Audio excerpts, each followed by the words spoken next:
kar ku yadda mu watsi, hannuwan mu matsi, yankunan kuma ratsi, ci gaban ku mu gimtsi, tun da ku kuka fara. Wallahi tallahi ‘ya'yana da mu nan ‘yan kudu da su ‘yan arewa tare aka yi gwagwarmaya aka ceto Najeriya har ta zama Najeriya abin alfahari a duniya a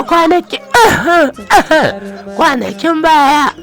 Ya kamata mu haɗe kawunanmu mun so juna kan bala'i, wai dama ‘yan arewa ba abin rainawa ba ne.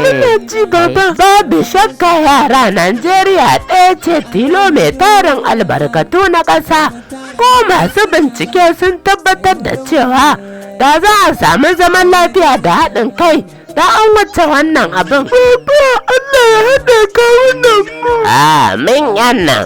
Wannan saƙo ne daga shugaban matasa na jihar Jigawa baki ɗaya.